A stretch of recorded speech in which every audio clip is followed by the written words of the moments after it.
Euzubillahimineşşeytanirracim. Bismillahirrahmanirrahim. Şanı yüce Mevlamıza hamdü senalar, Resul-i Zişan Efendimiz'e, pak âline, güzide ashabına salat ve selam olsun. Yüce Rabbimiz Ankebut suresinin 45. ayetinde şöyle buyuruyor: Sana vahyedilen kitabı oku ve namazını kıl. Şüphesiz ki namaz hayasızlıktan ve kötülükten alıkoyar. Allah'ı anmak elbette en büyük ibadettir. Allah yaptıklarınızı bilir. Resul-i Ekrem aleyhissalatü vesselam, şüphesiz ki benim ümmetim kıyamet gününde abdest üzerinden dolayı yüzleri nurlu, elleri ve ayakları parlak olarak çağrılacaklardır. Yüzünün nurunu artırmaya gücü yeten kimse onu yapsın buyurmuştur. Kıymetli Hazirun, Kur'an Nesli platformu öncülüğünde bu yıl 4.'sünü düzenlediğimiz Hayat Namazla Güzeldir 4. namaz çalıştayımız programımıza hepiniz hoş geldiniz, sefalar getirdiniz. Kur'an Nesli platformu kurulduğu günden beri rıza-i ilahi doğrultusunda toplumun Kur'an ile ihyası ve inşası için tüm imkanlarını seferber ederek çok sayıda faaliyet yürütmektedir. Şüphesiz yürütülen bu faaliyetlerin her biri ayrı bir öneme sahip olup bunlar içerisinde özellikle hayat namazla güzeldir temasıyla yürütülen geniş kapsamlı çalışmalar ayrı bir önem arz etmektedir. Şu anda bir araya gelmemize vesile olan çalıştay programımız da bu kapsamda platformun öncülük ettiği çalışmalardan biridir. 2 oturum şeklinde düzenlenecek ve birbirinden değerli sunumların düzenleneceği bu çalıştayımızın ümmetin yeniden namazla dirilmesine ve vahdetine vesile olmasını diliyor ve böylesi anlamlı çalışmaların yaygınlaşmasını ve her şekilde desteklemesini temenni ediyoruz. Değerli konuklarımız, programımıza kelamların en güzeli olan yüce kitabımız Kur'an-ı Kerim ile başlıyor ve Kur'an tilavetini sunmaları için İmam Hatip Havzullah Kavak hocamızı huzurlarınıza davet ediyoruz.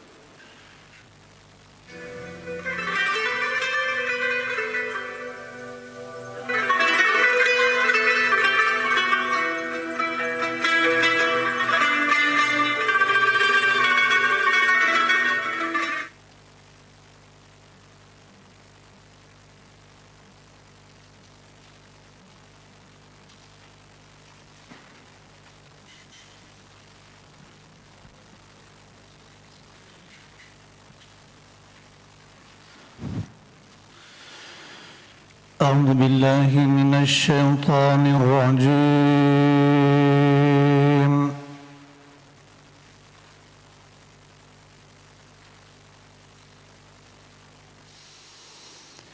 بسم الله الرحمن الرحيم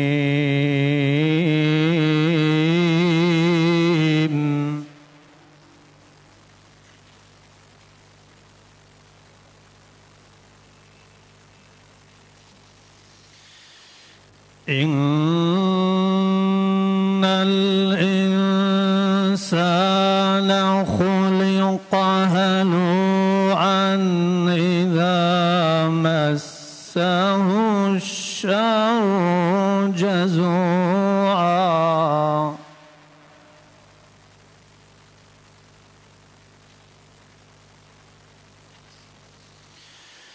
وإذا مسه الخير منوعا إلا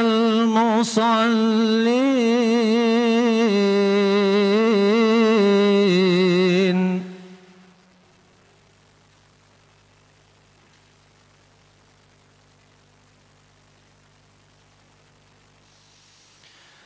وإذا مسه الخير منوعا إلا المصلين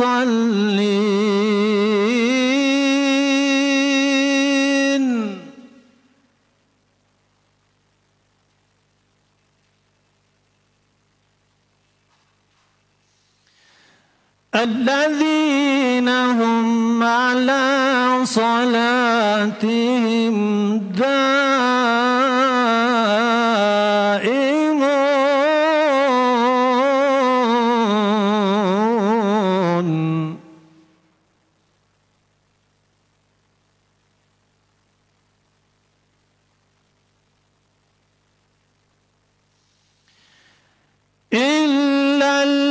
المصلين الذين هم على صلاتهم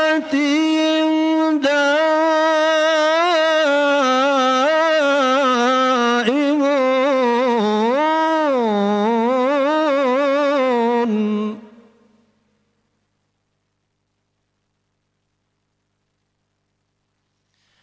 والذين هم في أموالهم حق معلوم للسائل والمحروم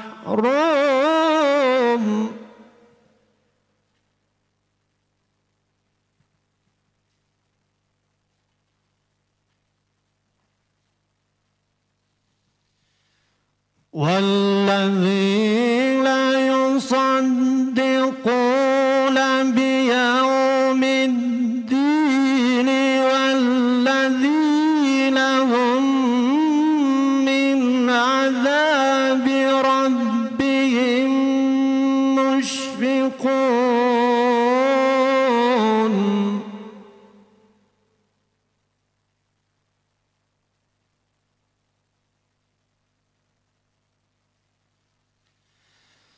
والذين هم من عذاب ربهم مشفقون إن عذاب ربهم غير مأمون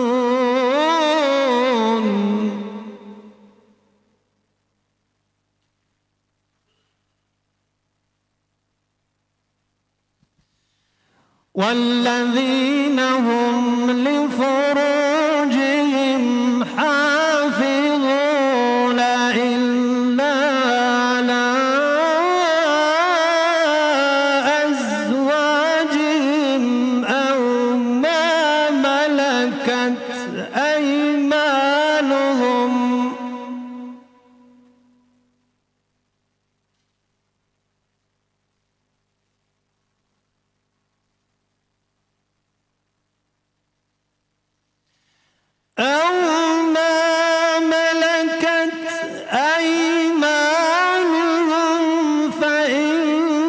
فإنهم غير ملومين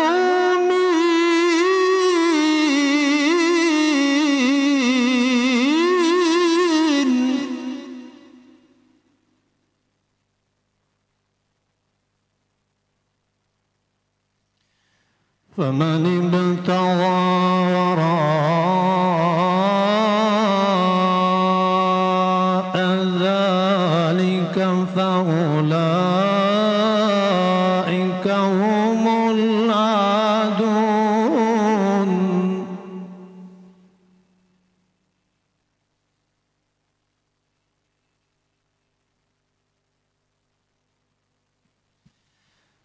والذين هم لأماناتهم وعهدهم راعون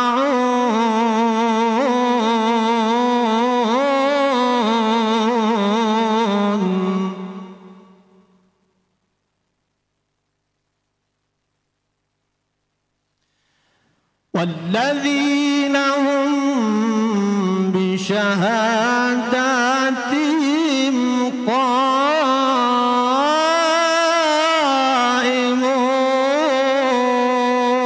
قائمون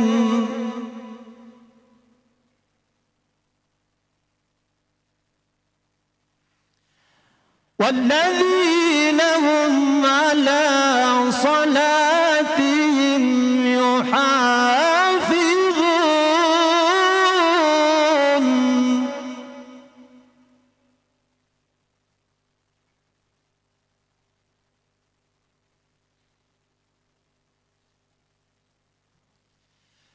والذين هم على صلاتهم يحافظون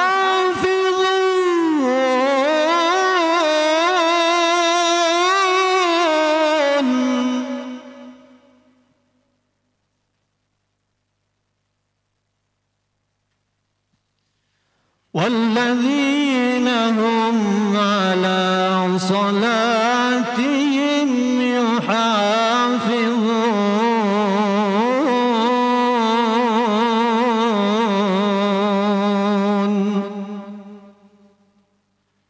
أولئك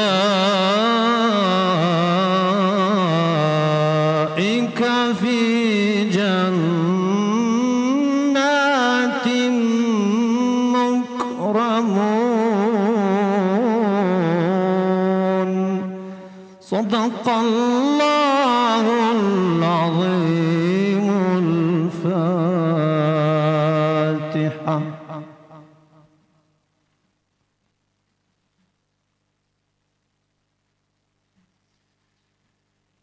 Bizi mesleden bu güzel Kur'an tilaveti için İmam Hatip Havzullah Kavak hocamıza teşekkür ediyoruz. Allah kendilerinden razı olsun inşallah. Değerli Hazirun, şimdi de açış ve selamlama konuşmalarını yapmak üzere Kur'an Nesli Platformu Başkanı Molla Beşir Şimşek hocamızı mikrofona davet ediyoruz. Bismillahirrahmanirrahim. Elhamdülillahi Rabbil alemin. Vessalatu vesselamu ala Resulina Muhammedin ve ala alihi ve ashabihi ecmain. Değerli hocalarım, kıymetli misafirler, cümleten Kur'an neslinin hazırlamış olduğu 4. namaz çalıştayına hoş gelmişsiniz, safalar getirmişsiniz. Allahu Teala hepinizden razı olsun. Kur'an nesli 2011 yılında Batman'da kurulmuş.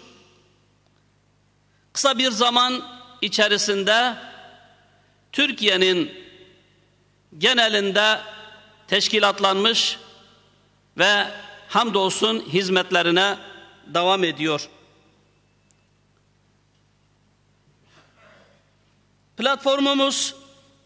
Platformumuzun temel amacı Kur'an ve sünnet çerçevesinde insanlarımızın ıslahına vesile olmak için kurulmuştur. Zira hepimizin malumu toplumumuz gün geçtikçe İslami hayattan, İslami ahlaktan, İslami terbiyeden uzaklaştırılmaktadır. Gençlerimiz, yeni neslimiz her gün biraz daha her türlü haramların, her türlü günah ve isyanların içerisine batmaktadır. Bundan dolayı fert, aile ve toplum olarak büyük bir ızdırap içerisindeyiz. Evet, bu kötü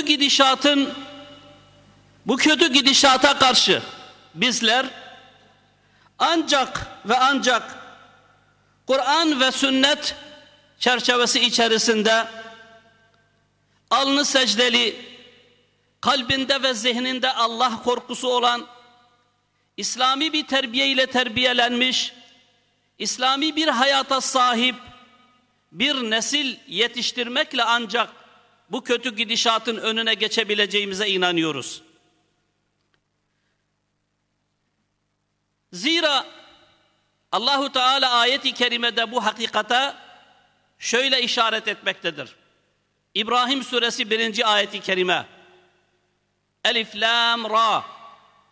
Kitabun unzile ileyke lituhricen nase minezzulumati ilen nur. Sadakallahul azim. Ey Habibim, sana indirdiğimiz bu kitabı, onunla insanları her türlü karanlıklardan, zulümatlardan, her türlü menhiyattan, insanlara huzursuzluk veren her türlü kötülükten kurtarıp nura, aydınlığa, huzura, saadete çıkarasın diye sana bu Kur'an'ı biz indirdik. Aynı şekilde Peygamber Efendimiz sallallahu aleyhi ve sellem hadis-i şeriflerinde "Bu'istu li utemmime mekârimel ahlak." Ben güzel ahlakı, yani güzel hayatı tamamlamak için gönderilmişim. Ben insanlığa hem dünya hem ahiret hayatının saadetini temin edecek olan güzel ahlakı, yani güzel yaşamı öğretmek için gönderilmişim diye buyuruyor. Yine aynı şekilde Peygamber Efendimiz sallallahu aleyhi ve sellem veda hutbesinde "Terektu fikum emreyn len tadillu ma temessektum bihima" diye buyurmuş ve bize bu tür kötü hastalıklardan, bu tür haramlardan kurtulabilmemizin yolunun ancak Kur'an ve sünnetle mümkün olduğunu beyan etmiştir. Ben size benden sonra 2 şey bırakıyorum. Bunlara yapıştığınız müddetçe sapıtmazsınız. Yolunuzu şaşırmazsınız. Harama düşmezsiniz. Tekrar geriye cehalet hayatına girmezsiniz diye buyurduğu, birincisi Kur'an-ı Kerim, ikincisi de benim sünnetim diye buyurmuştur. İşte bu ve bunun gibi pek çok ayet-i kerime ve hadis-i şerifler bize bugünün de hastalıklarından kurtulabilmemizin tek yolunun toplumumuza, özellikle yeni neslimize, genç kardeşlerimize, çocuklarımıza İslami bir hayatı kazandırmak, İslami bir terbiyeyi verebilmek, onları İslami bir ahlakla, Kur'an ve sünnet düşüncesiyle yetiştirmekle ancak mümkündür. Bakın, günde 5 defa minarelerimizde bu yolun, yani bu kurtuluş yolunun namazla mümkün olduğunu, hayye alel-salah, hayye alel-felah nidası bize bu hakikati açık bir şekilde ortaya koyuyor. Yeter ki bu sadece bir çağrıda kalmasın. Yapılan bu çağrının altını doldurmak, çocuklarımızı, neslimizi, gençlerimizi salata, yani namaza ve namazla kurtuluşa hazırlamamız mümkündür. Bunu yaptığımız takdirde ancak bu kötü gidişatı değiştirebiliriz. İşte Kur'an Nesli platformu olarak biz bu düşünceyle yola çıktık ve dedik ki insanlarımıza, çocuklarımıza, gençlerimize yapabileceğimiz en hayırlı hizmetin onları Yüce Allah'ın layık olduğu, razı olduğu bir kul yapabilmek için uğraşmak olduğuna inanıyoruz ve bu inançla yola çıktık. Bu vesileyle platform olarak kurulduğumuz günden bugüne elhamdülillah çok hayırlı hizmetlerde bulunduk, bulunmaya devam ediyoruz, devam edeceğiz inşallah. Ve bunun pek güzel neticelerini de aldık, almaya devam edeceğiz. Evet, eğer özetlememiz gerekirse faaliyetlerimiz içerisinde her şeyden önce Kur'an ve tevhid eğitimini yapmaya çalışıyoruz. Çocuklarımıza her vesileyle onlara Kur'an dersini, Kur'an'ı öğretmek, Kur'an ruhuyla, terbiyesiyle onları yetiştirmek, tecvid dersini vermek, bu şekilde eğitimleri yani sürekli vermeye çalışıyoruz. Bu bir hizmetimiz. Yine aynı şekilde her Ramazan sizlerin de şahit olduğunuz gibi özellikle parklarımızda yazın sürekli insanların parklarda olduğu bir zamanda halkımıza Kur'an ziyafetleri düzenliyoruz. Aynı şekilde Kur'an'ı güzel okuma yarışmalarıyla yine insanlarımızı yönünü Kur'an'a çevirmeye çalışıyoruz. Hakeza Kur'an'ın mesajının anlaşılması, Kur'an'ın insanlığa vermek istediği mesajın insanlarımız tarafından daha iyi anlaşılması için Kur'an nesline Kur'an Pınarı adıyla 10 binlerin, yani Türkiye genelinde 10 binlerin iştirak ettiği sınavları tertipleyerek bu tür hizmetlerimize devam ediyoruz. Hakeza namaz bilincini kazandırmak, ama ilk namaz ayı etkinlikleri, yani özellikle biz bir ayı bunun için ilan etmişiz.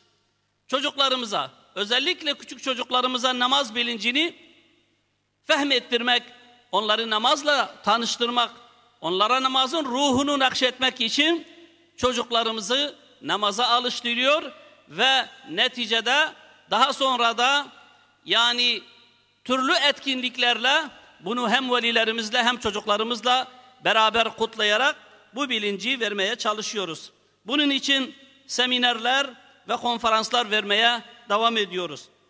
Evet, dünyanın neresinde olursa olsun, aynı şekilde dünyanın neresinde olursa olsun Kur'an ve diğer mukaddesatlarımıza, İslami mukaddesatlarımıza yapılan sözlü veya fiili saldırıları telin etmek ve bu hususta Müslüman halkı bilinçlendirmek ve Müslümanların bu manada yekvücut olmalarını, buna vesile olmaları için ne yapıyoruz? Zaman zaman yine konferanslar düzenliyor, mitingler düzenliyor, kitlesel basın açıklamaları yaparak bu tür faaliyetlerde bulunanları telin ediyor, halkımızı bilinçlendirmeye çalışıyoruz.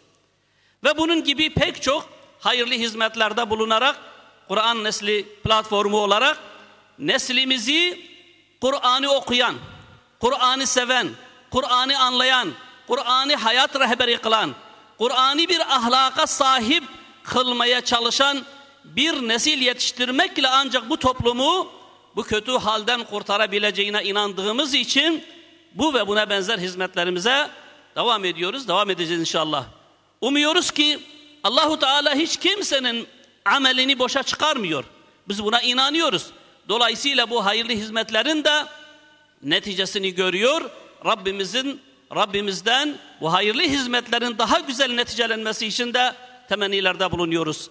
Bu vesileyle sizler de bir kez daha dördüncüsünü düzenlediğimiz namaz çalıştayında bizleri yalnız bırakmadığınız için ve davetimize icabet ettiğiniz için bir kez daha hepinize hoş geldiniz diyorum. Saygılar sunuyorum. Esselamu Aleyküm ve Rahmetullahi ve Berekatuhu.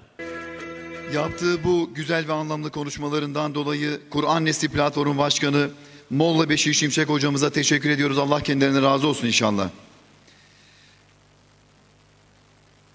Şimdi de Kur'an Nesli Platformumuzun tanıtımı için bir sinezyon gösterimiz olacak. Sizleri sinezyonla baş başa bırakıyoruz. Sinezyonun ardından programımıza kaldığımız yerden devam edeceğiz inşallah. Bu Kur'an kendisiyle uyarılsınlar, Allah'ın tek ilah olduğunu bilsinler ve akıl sahipleri düşünüp öğüt alsınlar diye insanlara bir bildiridir. İbrahim 52. Kur'an Nesli Platformu 2011 yılında kurulmuş, Batman merkezli bir sivil toplum çatı kuruluşudur. Kurulduğu günden beri büyük ve kutlu bir gayeye hizmet eden platformumuzun çalışmaları kısa sürede toplum nezdinde takdir görüp ciddi teveccüh kazanmıştır. Platformumuzun kuruluşunun temel amacı ve en büyük vazifesi bir hayat rehberi olan Kur'an-ı Kerim'in okunması, anlaşılması ve nihayetinde hayat programı olarak yaşanmasını sağlamaya yönelik faaliyetler yürütmektir. Gündemin sürekli değiştiği, zihinlerin dünyevileştirildiği bu modern zamanda gündemimizi Kur'an'la tayin etmek, zihinlerimizi Kur'an'ın nuruyla aydınlatmak için tüm çaba ve gayretlerimizi bu doğrultuda teksif etmektir. Öyle ki Kur'an etrafındaki surların yıkıldığı şu ahir zamanda gerektiğinde kemiklerimizi taş, etlerimizi harç, kanımızı da su ederek etrafına ilimden, irfandan, faziletten, ahlaktan kaleler dikmektir. Öğüt alınması için gönderilen bu kitap hiç şüphesiz okunmalı ve anlaşılmalıdır. Hayatlar onunla yön bulmalı, günler ve geceler onunla nurlanmalıdır. Zaman geçtikçe gençleşen bu kitap her Müslümanın ana gündemini teşkil etmelidir. Bu ulvi gayeler doğrultusunda Kur'an Nesli Platformu çalışmalarını adına yaraşır bir şekilde Kur'an'ı referans alan örnek bir tevhid neslinin inşası için Kur'an'ın okunması ve anlaşılmasına odaklayarak birbirinden değerli birçok organizasyona imza atmıştır. İman varsa imkan vardır düsturuyla hareket eden platformumuz her geçen yıl çalışma sahasını genişletmekte olup faaliyetlerine yenilerini eklemektedir. İçinde bulunduğumuz ve imanın elde kor misali olduğu şu dönemde vaktimizin az, yükümüzün de ağır olduğunun bilincindeyiz. Yürütülen bu çalışmalarda ümmetin vahdetine hizmet etmek önceliğimiz olup ayrıştırıcı, ihtilafı körükleyici eylem ve söylemlerden kat'i bir şekilde uzak durmak temel prensibimizdir. Çünkü bizler biliyoruz ki birbiri arkasında hücum vaziyetini alan hadsiz düşmanlar varken kendi aramızdaki küçük sorunları devam ettirip düşmanların hücumuna zemin hazırlamak ve İslam toplumuna bir ihanettir. Bu sebeple gerçek bir Kur'an neslinin mezhebi ve meşrebi ne olursa olsun Allah için birbirlerini seven ve birbirlerinin dertleriyle dertlenen bir İslam toplumunun inşasıyla mümkün olabileceğine inanıyor ve bu hassasiyetle kardeşlik hukukunu muhafaza etmeye gayret ediyoruz. Platformumuz tarafından yürütülmekte olan bazı faaliyetler: Kur'an-ı Kerim'in lafzına yönelik gerçekleştirilen okuma ve tecvid eğitimi programları. Her yıl özellikle Ramazan ayında birçok merkezde teravih sonrası halka açık Kur'an tilaveti programları. Kur'an-ı Kerim'i güzel okuma yarışmaları. Kur'an-ı Kerim'in mesajının anlaşılmasına yönelik olarak Kur'an nesline Kur'an Pınarı temasıyla farklı kategorilerde 10 binlerin katıldığı ülke geneli umre ödüllü sınav yarışmaları. Namaz ibadeti bilincinin yeni yetişen nesillere aşılanması amacıyla namaz ayı etkinlikleri kapsamında gerçekleştirilen 7-10 yaş arası kız ve erkek çocuklarımıza yönelik namaz eğitimi programı ve sonrasında yapılan final etkinlikleri. Amacımız doğrultusunda üye ve gönüllü STK'larla irtibat halinde düzenlenen seminer ve konferans programları. Dünyanın neresinde olursa olsun İslam'a ve Kur'an'a yönelik yapılan saldırılara imkanlarımız nispetinde karşı koyma. Yürütmekte olduğumuz faaliyetler ülkenin doğusundan batısına, güneyinden kuzeyine tüm ülke sathında gerçekleştirilmektedir. Kur'an nesli olarak ümmetin maslahatına uygun ve yapılması gereken tüm faaliyetlerde imkanlarımız ölçüsünde sahada varız ve destek alıp verme hususunda tüm enerjimizle hak yolun hadimleri olarak vazifeye talibiz. Her daim Kur'an yolunda istihdam olunmayı ve ölüm gelip çatana kadar kendisinin razı olacağı işlerle bizleri meşgul kılmasını Yüce Rabbimizden niyaz ediyoruz. Kur'an Nesli platformu, karanlıklardan nura çıkmak için. Sinezyon'un hazırlanıp sunulmasında emeği geçen kardeşlerimize teşekkür ediyoruz. Allah kendilerinden razı olsun inşallah.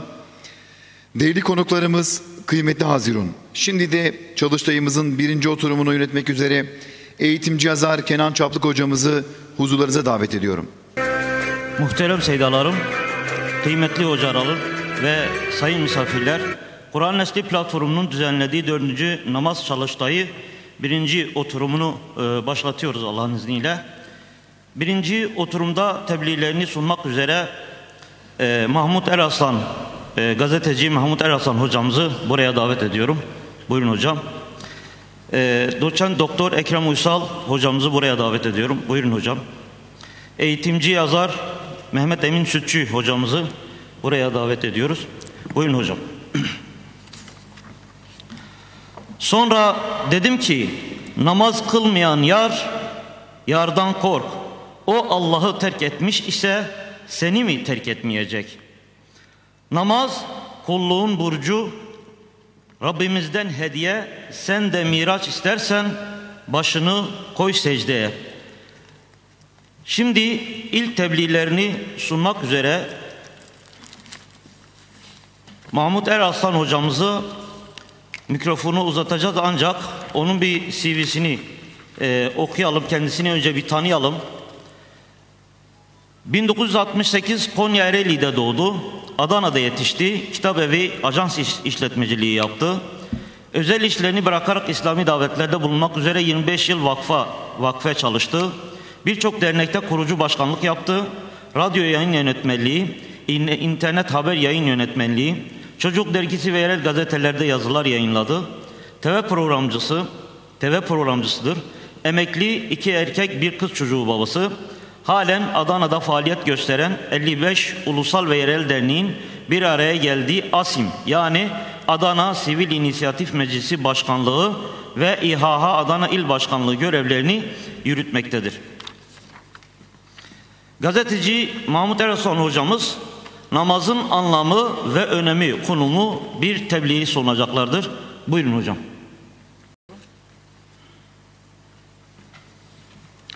Selamünaleyküm. Toplantımız, çalıştayımız hayırlara vesile olsun. Yeniden namazla dirilişimize vesile olsun. Hayırlara vesile olsun. Ben öncelikle ev sahibimiz Kur'an Nesli platformuna, yönetim kuruluna ve başkanına teşekkür etmek istiyorum. Önemli bir çalışmayı Türkiye'de yaygınlaştırmaya çalışıyorlar. Allah kendilerinden razı olsun. Yine basından takip ettiğimiz ki şahsen bir Müslüman olarak onur duydum. Bir teşekkür de burada Afganistan'dan misafir ağırlayan, burada yine değerli büyüklerimiz var, alimlerimizi bir araya getiren bir çalışma. Gerçekten basında takip ettiğimde çok memnun oldum. Ben bu çalışma için de özellikle teşekkür etmek istiyorum. Vesile olanlara, ev sahipliği yapanlara. İnşallah burada namazı bir kez daha gözden geçireceğiz. Allah nasip ederse. Ben sözümüze başlarken namaz kurtuluştur diyerek başlamak istiyorum. Namaz bir temizliktir, bir diriliştir, bir direniştir diye başlamak istiyorum. Namaz anlam olarak az önce hocam da ifade etti. Belki burada büyüklerimiz, hocalarımız, namaz kılanlarımız bilincinde, ancak şu salonun dışarısında bulunan yeni nesil ne anlamını ne de önemini biliyor maalesef. Bilmediği için de belli oranda, belli bir yaş düzeyinde insanlarımız camide ve gençlerimiz camide. O da kısmen. O yüzden Kur'an neslinin bu çalıştayı önemli diye düşünüyorum. İnşallah bu salonlardan dışarıya taşacak bir bilinç, bir davet çalışması olur diye düşünüyorum. Abdullah Yıldız hocam bugün sunum yapacak ama namaz dediğimizde ben hem anlam olarak hem önem olarak belki de kitabına verdiği ismi çok önemsiyorum. Kısaca da öyle tanımlıyorum. Namaz bir tevhid eylemidir. Kelime-i tevhidi, kelime-i şehadeti bilinçli bir şekilde getiren bir insan zaten namaza adım atmış oluyor ki İslam'ın 2. rüknü namaz, bildiğiniz üzere. Ben bununla ilgili programın başında önemli bir şeye de dikkat çekmek istiyorum müsaadenizle. Burada bizim ölçümüz Kur'an ve sünnet diyoruz. Ezan okunduğunda günde 5 kez selamete, kurtuluşa çağıran, bu bilinçten uzak okumuş ama ekranlarda çıkmış bir kısım sözde ilahiyatçılara da buradan bir dokunmakta fayda görüyorum. Neden? Çünkü onların bir kısmı artık namazı duadan ibaret görüyorlar. Fiziki olarak kılınan kıyamıyla, rükûsuyla, secdesiyle ikame edilen namazı yok sayıyor. Yeni nesli zehirlemeye, namazdan uzaklaştırmaya, bir kısım yeni kavramlar bularak nesli namazdan uzaklaştırmaya, ifsada götürüyorlar. Buraya özellikle dikkat çekmek istiyorum ki Bu çalıştayı bu yüzden çok önemsiyorum. Evet, bu tür zihni bulanık insanlara, sözde ilahiyatçılara buradan daha doğrusunu, daha nitelikli bir çalışmayı ortaya koyarak bu insanların en azından önüne geçilmiş olur diye ümit ediyorum. Biz kaynaklarımıza baktığımızda namaz sadece Peygamberimiz Aleyhisselatü Vesselam ile başlamış bir süreç değil gördüğümüz kadarıyla, ki ilk iblisin Adem Aleyhisselam ile kıssası anlatılırken aslında orada ilk başlangıç başlamış oluyor.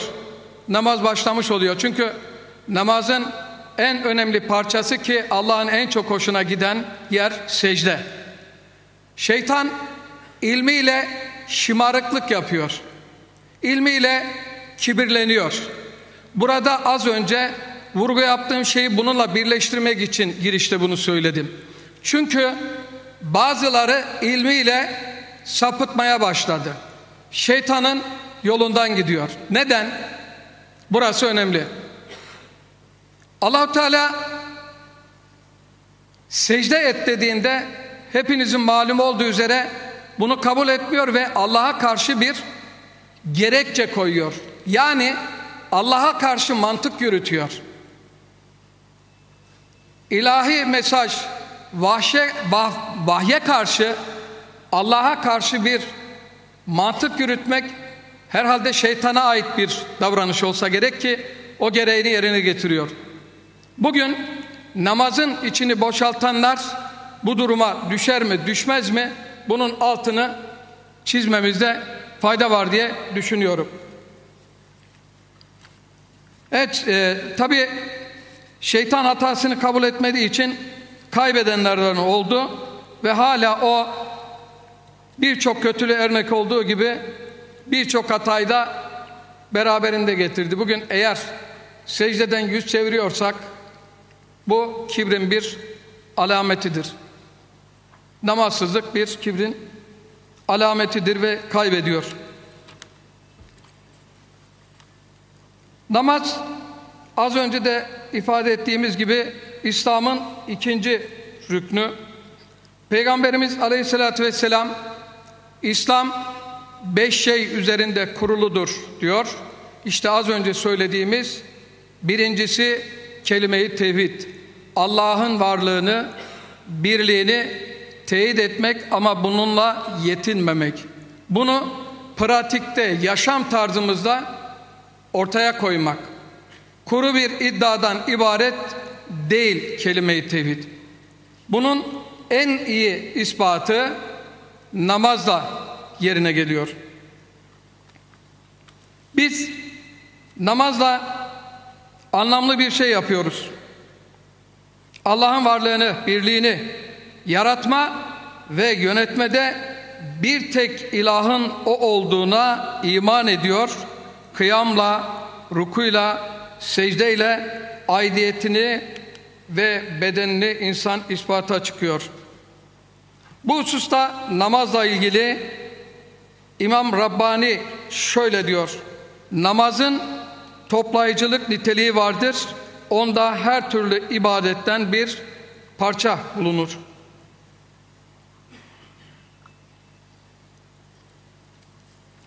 Namaz tüm insanların eşit bir şekilde saf tuttuğu anlamlı ve önemli bir ibadettir. Siyahıyla, beyazıyla, köylüsüyle, şehirlisiyle, amiriyle, memuruyla omuz omuza, yan yana protokolü olmayan bir ibadet namaz. Bugün bir Ramazan içerisinde iftara gittiğimizde bile bunu olumsuz anlamda söylemiyorum, örnek olsun diye söylüyorum. Orada bile yeri geliyor bir protokol uygulanıyor ama namaz hepimizi eşitliyor. Herkese eşitliyor. En üst rütbede bir generalle bir eri aynı safta, aynı yöne, aynı ilaha boyun eğdiriyor. Hakimin kim olduğunu çok net bir şekilde ortaya koyuyor. Aslında namaz bu anlamda çok ciddi mesajlar içeriyor. Az önce dedik ya, riya, kibir insanı bitiren kötü hasletlerdendir. Dolayısıyla namazın evet birleştirici tarafı, böyle protokolü yok. Allah'ın karşısında hepsinin insan olarak eşit olduklarını namaz kadar net bir şekilde vurgulayan başka bir eylem yoktur. Namaz kulluğun özeti ve kalitemizin de göstergesidir. Yani insanın kalitesi bir yerde de namazla ortaya çıkmış oluyor. Şimdi önemine birkaç şeye de değineceğim. Benim bildiğim kadarıyla 20 dakika süremiz var idi. Evet. İnşallah riayet edeceğiz. Şimdi namaz hepinizin malumu olduğu üzere terki olmayan bir ibadet. Terki yok. Ya öleceğiz ya da aklımızı yitirmiş olacağız. Bu kadar önemli bir ibadet. Terki yok. Ne yoğunluk, ne yorgunluk, ne hastalık bunlar için mazeret sayılmıyor. Hazreti Ömer radıyallahu anh'la ilgili bir şey okumuştum, ilgimi çekti. Onu da yeni öğrendim açıkçası. Kendisi yaralı bir şekilde baygın yatıyor. Yanında bulunanlar diyor ki namaz vakti geçiyor dersen ancak kalkar. Ve gerçekten de yaralı kendinden geçmiş, namaz vakti geçiyor denilince kaynaklarda geçtiği şekliyle söylüyorum, abdestini alıyor, hala yarasından kan sızarken bile namazını kalkıp eda ediyor. O yüzden namazın terki yok. Ve daha da önemlisi, Kur'an-ı Kerim'de çok sarsıcı vurgular var bununla ilgili. Onu da inşallah dikkatlerinize sunmak istiyorum. Diyor ki Allah-u Teala, yeryüzünde sefere çıktığınız zaman kafirlerin size fenalık yapmasından korktuğunuzda namazı kısaltmanızda bir fayda, zarar yok. Şimdi tabi bunun fıkıhçı hocalarımız da var, bu seferle vesaire, ama benim burada aldığım notta dikkat çekmek istediğim ve gerçekten sarsıcı olan, ilgimi çeken şey, yani bir insanın hastalığı mazeret olmadığı gibi cihat meydanında kıran kırana savaşırken bile namazın terki yok. Buna izin verilmiyor. Buna aksine teşvik ediliyor. En fazla kısaltma var. Ve bununla ilgili, yani İslam dini savaş ortamında bile namaz devam ediyor. Yani savaşla namaz iç içe devam ediyor. Ara verme yok. Bununla ilgili yine Nisa suresinde 120. ayet mealen savaş ortamında içlerinde olup onlara namazı kıldırdığında onlardan bir grup seninle birlikte dursun, silahlarını yanlarına alsın, böylece onlar secde ettiklerinde ortanızda olsunlar. Namazlarını kılmaya diğer grup gelip seninle namaz kılsınlar, onlar da korunma araçlarını, silahlarını alsınlar. Yani namaz esnasında bir grup önde cihat ederken bir grup arkada namazını kılıyor, yer değiştiriyor. Böyle bir ortamda namazın terki yok. Muhteşem bir şey. Tabi buradan alacağımız hisseler var. Bugün pazar. Evde yatan namazsız çocuklar, ailemiz, akrabalarımız. Namaz ne kadar önemli ve bizim bu konuda sarf ettiğimiz çaba, gayret. Ben tabii ki tatil münasebetiyle yatan çocukları değil, bu işin öncülerini, önderlerini, büyüklerimizi, birbirimizi uyarmamız gerektiğini düşünüyorum. Çünkü mesuliyet bize daha fazla. Sorumluluk kolay bir şey değil.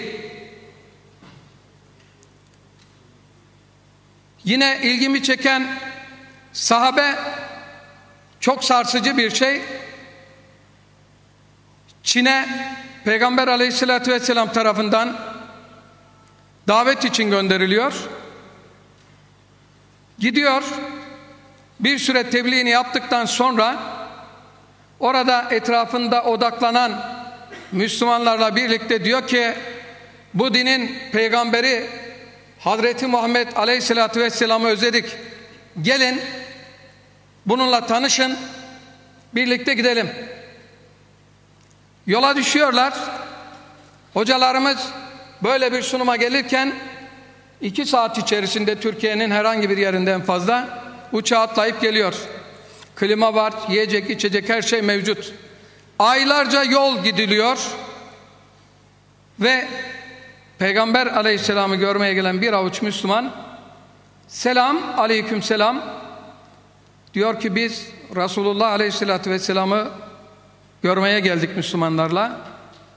Burada diyorlar ki başımız sağ olsun, Hakk'ın rahmetine kavuştu, Resulullah öldü. Çok üzülüyor tabi. Bir süre kaldıktan sonra tekrar hazırlığını yapıp yola çıkacak. Arkadaşları diyor ki artık senin görevin bitti. Madem aylarca yol gittin, geri geldin, artık memleketindesin, gitmene gerek yok. Çok muhteşem bir şey ki sorumluluğumuzu ben hatırlatma babında ona örnek olsun diye söylüyorum. Diyor ki bana bu görevi Resulullah Aleyhisselatü Vesselam verdi ve Resulullah öldü. Bu görevi ancak benden o alır. Bu görevi ancak benden o alır. O öldüğüne göre ben görev yerime dönüyorum. Ve çekip Çin'e geri gidiyor. Bizim görevlerimiz, sorumluluklarımız, tebliğimiz, davetimiz, namaza çağrımız, bilmiyorum ne anlama geliyor, mesaj anlaşılıyor mu? Sorumluluklarımız var. Sorumluluklarımızdan, bu bilinçten hareketle kurtulacağımızı düşünmüyorum. Yani bizim namazı terk etmememiz yetmiyor. Sorumluluklarımız var. Ve yine konuyla ilgili savaştayken namazı sonra kılalım diyenlere Hazreti Ali radıyallahu anh cevabı şu: uğruna savaştığımız değerleri ihmal ederek savaşmanın hiçbir anlamı yok. Şimdi namaz kıldığı halde girdiği ortamlar, yaptığı işler ve ertelemeleri yine bir kenara not edelim. Evet, yine ilgimi çeken bir şeye dikkatlerinize sunmak isterim. Bu da çok etkileyici benim açımdan. Hızla camiye giden bir çocuğa Hazreti Ömer'in daha küçüksün bu acelen ne dediğinde çocuk diyor ki dün benden önce birisi öldü. Namazın önemi. Evet, bitiriyorum. Kaç dakikam kaldı? Bitirelim. Peki. Ve şöyle bir toplumu tahlil etme bakımından bir sürü artık psikiyatrik durumlar var. Cemil Meriç namazı psikiyatrik bir tedavi olarak tanımlıyor. Ona göre namaz kılan kendini yalnız hissetmez. En büyük güce bağlıdır. O gücün inayeti içindedir. Namazı huşu içinde kılan bir toplumda psikiyatrik hastalık olmaz. Ve bitirirken sana kitaptan vahyedileni oku ve namazı dosdoğru kıl. Gerçekten namaz çirkin, utanmazlık, fahşadan ve kötülüklerden alıkoyar. Allah'ı zikretmek ise muhakkak ki en büyük ibadettir. Ve Kur'an-ı Kerim'de beni çok sarsan ve bu topluma denge olması bakımından bir ayette de bitirmek istiyorum. Hud suresi 87. ayetin meali. Şuayb aleyhisselama diyorlar ki ey Şuayb, babamızın taptığını yahut mallarımız hakkında dilediğimizi yapmayı terk etmemizi sana namazın mı emrediyor? Oysa sen gerçekten yumuşak huylu, aklı başında bir insansın. Ben bu ayetin bir kenarda not olmasını şahsen tavsiye ederim. Neden? Bizim namazımız, bizi bir kenara bırakalım. Acaba bu toplumda, ailemizde, iş yerimizde, okulumuzda, mesleğimiz neyse, acaba bundan dolayı bir kötülükte bize bakıp duran insanlar şunu diyebiliyor mu? Bu adam namaz kılıyor, ben bundan haya ediyorum. Senin namazın mı emrediyor bunu? Demesi bakımından vaktimiz doldu. Yoksa aslında bu toplumun bir emarını çekme açısından şu ayet aslında birçoğumuza çok yüklü mesajlar veriyor. Bununla yetinmiş olalım. Ben tekrardan bu toplantının hayırlara vesile olmasını diliyorum. İnşallah tüm Türkiye'de büyüyerek bu çalıştaylar devam eder. Selamünaleyküm. Ve aleykümselam rahmetullahi ve berekatuhu. Saygıdeğer hocamıza bu anlamlı tebliğinden dolayı kendisine teşekkür ediyorum. Hocamız namaz bir diriliştir, bir temizlenmedir dedi. Yeni nesil namazın önemini bilmiyor. Kur'an Nesli platformu namaz bilincini oluşturmaya çalışıyor dedi. Namaz bir tevhid eylemidir ve yine namaz İslam'ın ikinci rüknü, kelime-i tevhidden sonra emredilen bir rükündür ve namazın terk edilmeyeceğine dair savaşlarda dahi terk edilmezliğini vurguladılar. Kendilerine teşekkür ediyoruz tekrar. Şimdi de doçent doktor Ekrem Uysal hocamız bir tebliğlerini sunacaklar. Teoriden pratiğe iman namaz ilişkisi. Tabi ondan önce hocamızı tanımak istiyoruz. Doçent doktor Ekrem Uysal 1981 yılında Batman'ın Kozluk ilçesinde doğdu. İlk ve orta lise öğrenimini Kozluk'ta tamamladı. Yöredeki hocalardan medrese eğitimi aldı. 2001 yılında Diyanet İşleri Başkanlığı tarafından İmam Hatip olarak atandı. 2003 yılında 100. Yıl Üniversitesi İlahiyat Fakültesinden mezun oldu. 2010 yılında Erciyes Üniversitesi Sosyal Bilimler Enstitüsü Temel İslam Bilimleri Anabilim Dalı Hadis Dalı'nda yüksek lisansını tamamladı. 2017 yılında 100. Yıl Üniversitesi Sosyal Bilimler Enstitüsü Temel İslami Bilimler Anabilim Dalı Kelam Dalı'nda doktorasını tamamladı. Diyanet İşleri Başkanlığı bünyesinde İmam Hatip olarak birçok ilde görev yapan hocamız 2014 tarihi itibariyle Iğdır Üniversitesi İlahiyat Fakültesi'nde öğretim görevlisi olarak 2018 yılında ise Batman Üniversitesi İslami İlimler Fakültesi'nde doktor öğretim üyesi olarak çalışmış. 2021 yılında doçent unvanını almıştır. Ulusal ve uluslararası yayınlanmış birçok kitap bölümü, makale ve bildiri çalışmaları bulunan Ekrem Uysal evli ve 4 çocuk babasıdır. Buyurunuz hocam. Teşekkür ediyorum. Allah razı olsun.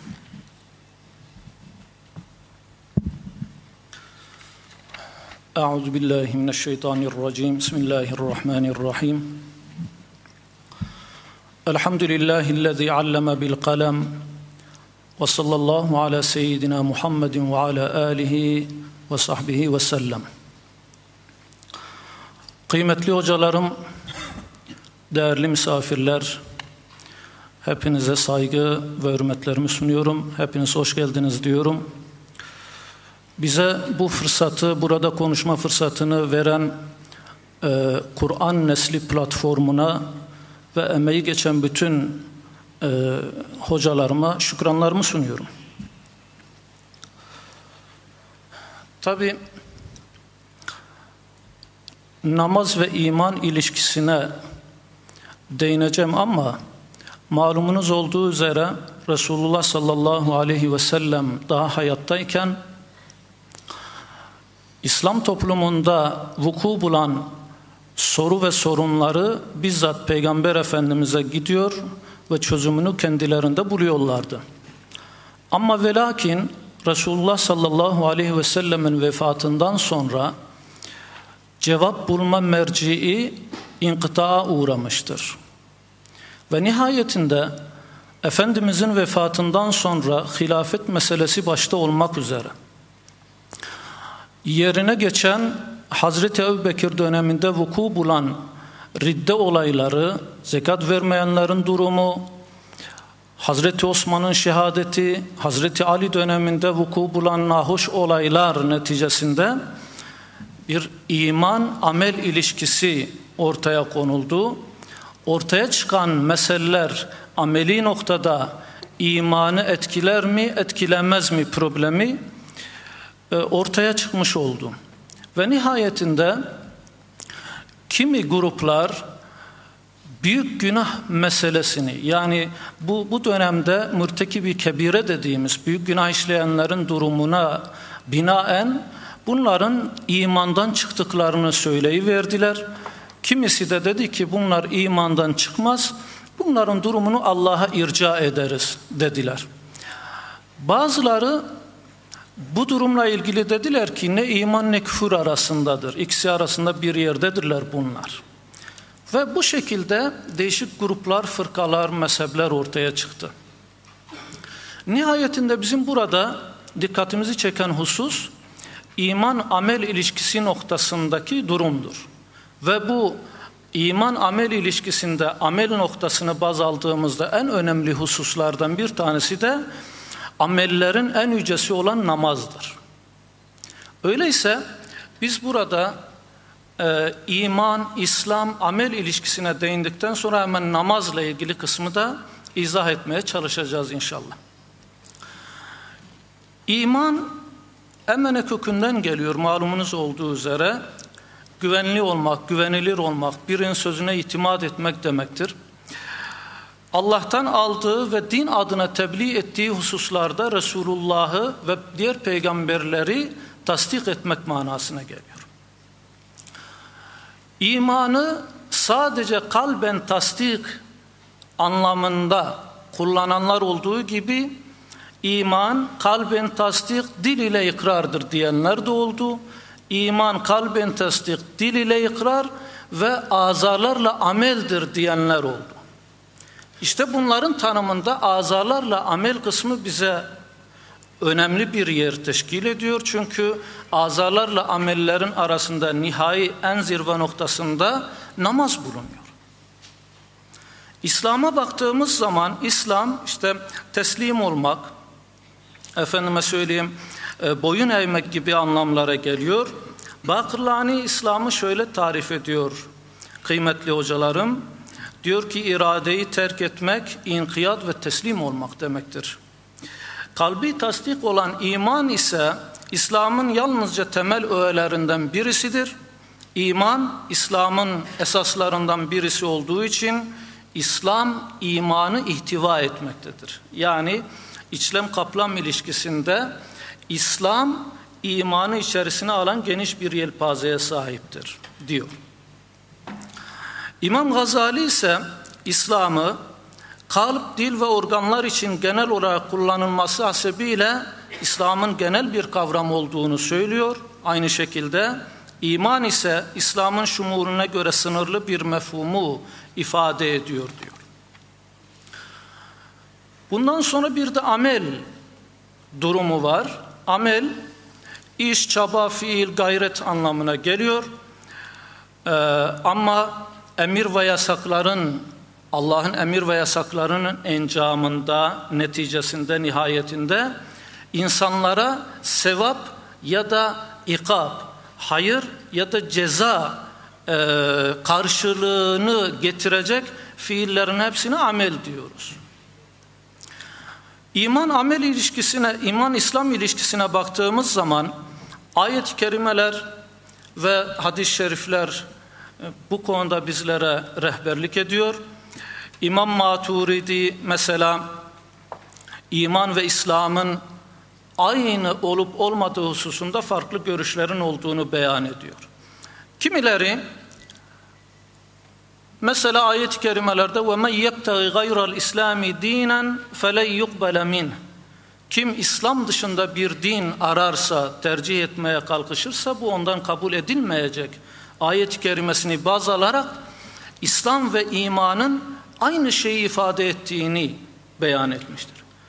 Kimileri de yine ayet-i kerimelere dayanarak قَالَتِ الْاَعْرَابُ آمَنَّا قُلْ لَمْ تُؤْمِنُوا وَلَاكِنْ قُولُوا أَسْلَمْنَا Bu ayet Hucurat suresinde geçen bu ayet-i kerimelere bakıldığı zaman Allahu Teala İslam'ı ve imanı farklı farklı zikretmiştir. Bundan dolayı iman ayrıdır, İslam ayrıdır demişlerdir. Yani birbirlerinde muhakkak bir ayrık, farklı durumlar vardır demişlerdir. Yine kendilerine delil olarak bu gruptaki İslam alimlerimiz dediler ki Cibril hadisi var. Malumdur, bu herkes tarafından muhakkak bilinen, duyulan bir rivayettir.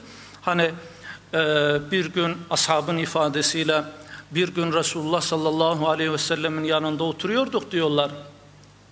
Birdenbire böyle bembeyaz elbiseli, simsiyah saçlı olan, üzerinde sefer alameti bulunmayan bir adam çıka geldi. Resulullah sallallahu aleyhi ve sellemin huzuruna çıktı ve yanında oturdu. Dizlerini Resulullah aleyhissalatu vesselamın dizlerine dayadı. Ellerini onun üzerine koydu ve dedi ki "Ahbirni anil iman." Bana imandan bahset. İman nedir? Resulullah sallallahu aleyhi ve sellem el-iman en tu'mine billahi ve melaiketihi ve kutubihi ve rusulihi vel yevmil ahir ve bil kaderi hayri ve şerrihi minallahi teala. Yani bizim bildiğimiz iman esaslarını zikrediyor. Saddakta diyor, doğru söyledin diyor. Ahbirni anil İslam diyor. Bana İslam'dan bahset. İslam nedir diye sorduğunda Efendimiz Aleyhisselatü Vesselam el-İslam en teşheden la ilahe illallah ve enne Muhammeden Resulullah ve tuqimes salah ve tu'tiyez zeka ve tasuma Ramazan ve tehuccel beyte in istata'ta ileyhi sebila diye buyuruyor, cevap veriyor. Yani bizim bildiğimiz normal İslam'ın 5 esasını zikrediyor burada. Yine Saddakta diyor, doğru söyledim diyor. Ahbirni anil ihsan diye devam ediyor. En ta'budallaha keenneke tarah fe in lem tekun tarahu fe innehu yarak diyor. Sen her ne kadar Allah'ı görmüyorsan da Allah seni görüyor. Onun için Allah'ı görüyormuşçasına ibadet etmen, kendisine kulluk vazifesini yerine getirmen ihsandır diye buyuruyor. Nihayetinde ahbirni anis sa'a falan diye devam eden rivayet. İşte İslam alimlerimiz diyorlar ki bu rivayet ve Hucurat suresindeki o İslam bedeviler dediler ki biz teslim olduk, işte biz iman ettik dediler. De ki hayır, siz iman etmediniz, sadece siz teslim olduk deyin. Bu ayet-i kerimeler ve bu rivayet çerçevesinde İslam alimlerimiz diyorlar ki iman ayrıdır, İslam ayrıdır demişlerdir. Böyle farklı bir görüş var. İman amel ilişkisine baktığımız zaman malumunuz olduğu üzere ameller imanın mütemmimleridir. Ya da ameller imanı kuvvetlendiren unsurlardır. Haliyle iman her ne kadar olsa bile amel olmadıktan sonra bir süre sonra imanın zayıflaması falan vuku bulabilir ki Eş'ari alimlerimizin geneli bu kanaattedir. Yani imanda ziyadelik ve noksanlık ya da artma ve eksilme olabilir diyorlar. Peki günah işleyen ne olur? Dinden çıkar mı? Hayır diyorlar. Sadece işte büyük günah işlemiştir, cezasını görecektir. Belki fısk noktasındadır diyorlar. Peki bununla birlikte ayet-i kerimelere yine dayanıyorlar. Diyorlar ki ya eyyühellezine amenu lime tekulune ma la tef'alun. Ey iman edenler, niçin yapmayacağınız şeyleri söylersiniz? Bakın bu ayet-i kerimede Allahu Teala esasında nahoş gördüğü bir duruma karşılık bir ta'zir, uyarı vardır burada. Buna rağmen yapmadığımız şeyleri söylediğimiz halde Allahu Teala bizi iman dışına atmıyor. Uyarıyor.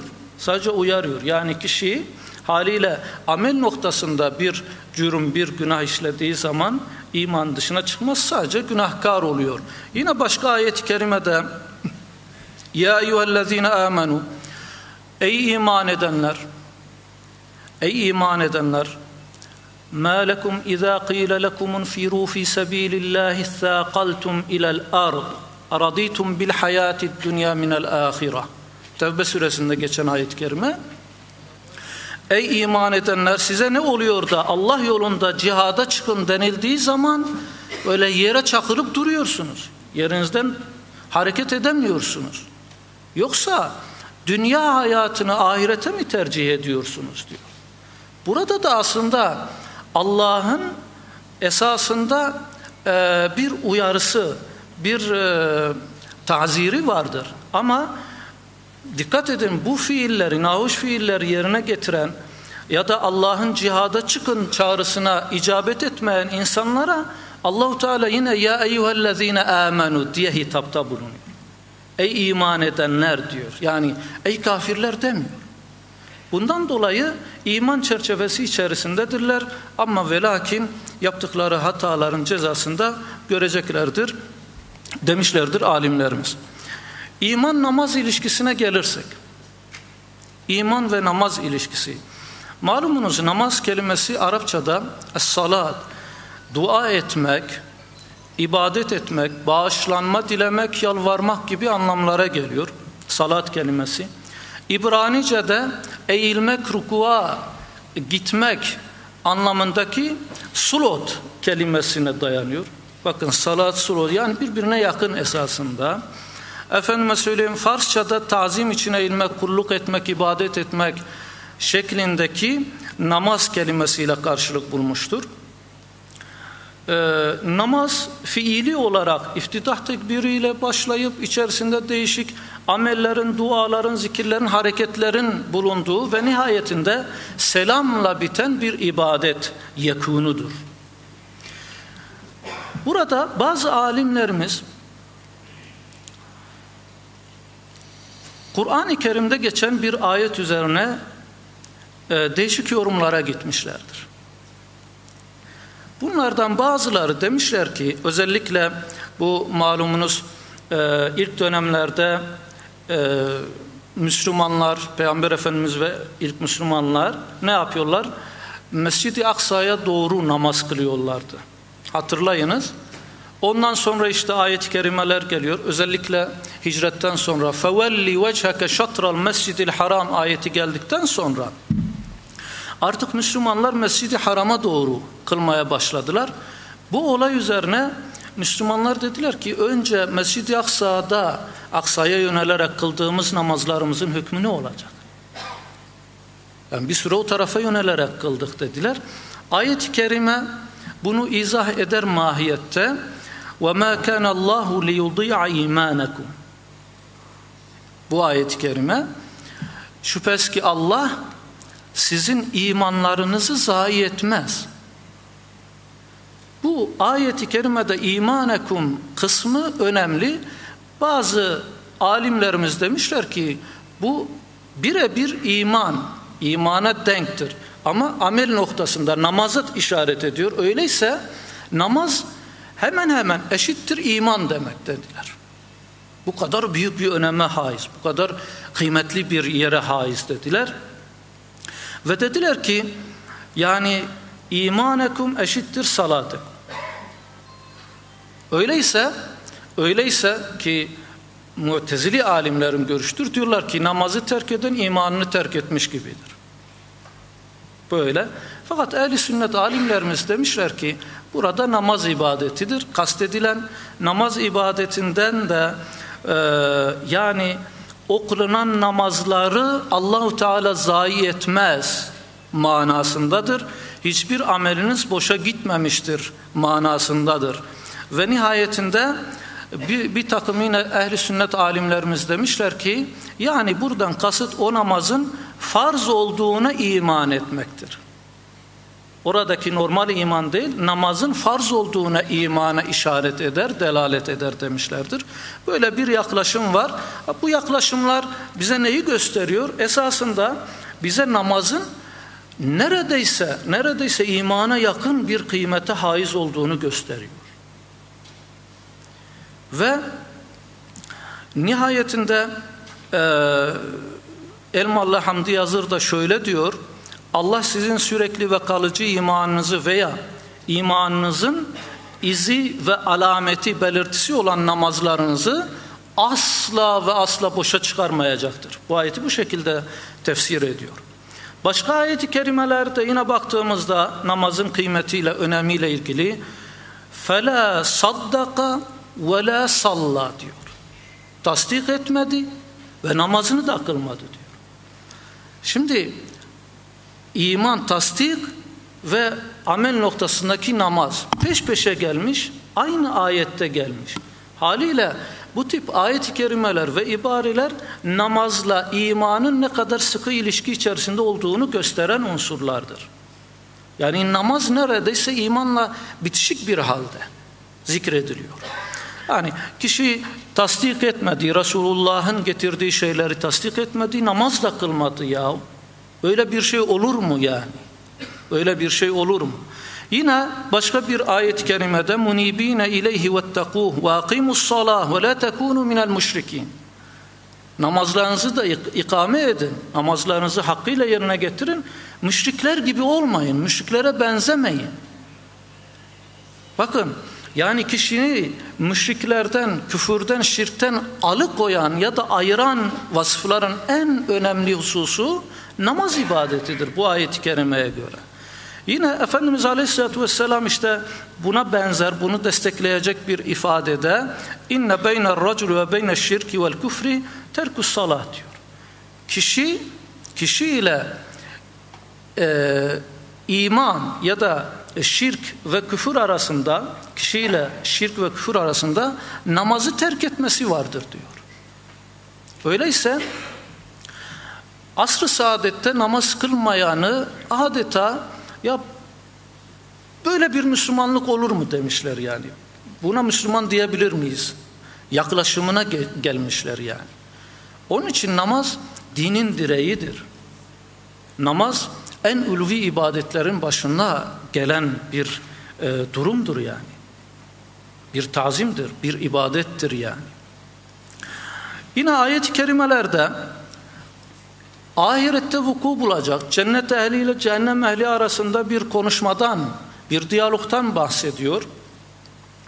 Ve şöyle cennet ehlinin dünyadayken tanıdıkları, yakın dostları, akrabaları, eş dostları neyse ahirette cehennem azabına düçar olduklarını görüyorlar ve onlara şöyle hitap ediyorlar. Diyorlar ki kullu nefsin bima kesebet rehine. Ayet-i kerime böyle başlıyor. Her nefis kazandığının karşılığında bir rehinedir. Yani her nefse, her kişiye kazandığı vardır. İlla ashabel yemin fi cennati yetesâelûne anil mücrimin. Cennette onlar, ashabul yemin olanlar, cennette onlar günahkarlara soracaklar. Cehennemde azap göreceklere soracaklar. مَا سَلَكَكُمْ ف۪ي سَقَرٍ. Sizi bu yakıcı azaba düçar kılan neydi? Yani siz niçin buradasınız? Dünyadayken hani beraber oturuyorduk, konuşuyorduk falan filan. Evet.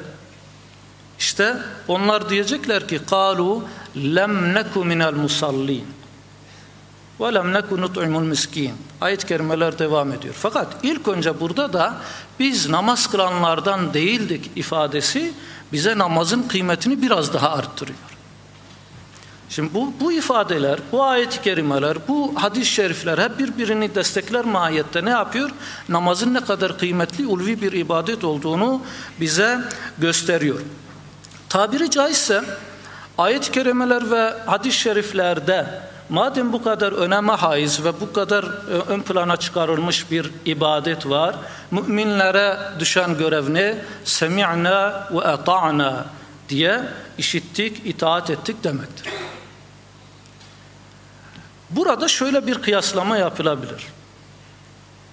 Abdest için namaz neyse ya da abdestsiz namaz kılınamıyorsa iman için de namaz odur. Böyle bir kıyaslama yapılabilir yani. Evet, abdestli gezinebilirsiniz. Abdestli gezinebilirsiniz fakat namaz kılmadığınız takdirde namazınızı abdestlisiniz diye yerine gelmiş olmaz. Ya da abdestsiz bir şekilde namaz kılınabilir mi? Hayır, o da olmaz. İşte iman olsa dahi amel olmadıkça evet imanınız geçerli fakat sıkıntılı. İman olmazsa amellerinizin bir kıymeti var mı? Hayır. Abdest olmazsa namaz kıldığınız geçerli olur mu? Olmaz. Böyle bir kıyaslama yapılabilir. Nihayetinde namazın önemiyle ilgili baktığımız zaman ta ilk peygamber, ilk insan Hazreti Adem Aleyhisselam'dan günümüze kadar son peygamber Efendimiz Aleyhisselatü Vesselam'a kadar bütün peygamberler namaz kılmışlar, namaz ibadetiyle memur olmuşlardır.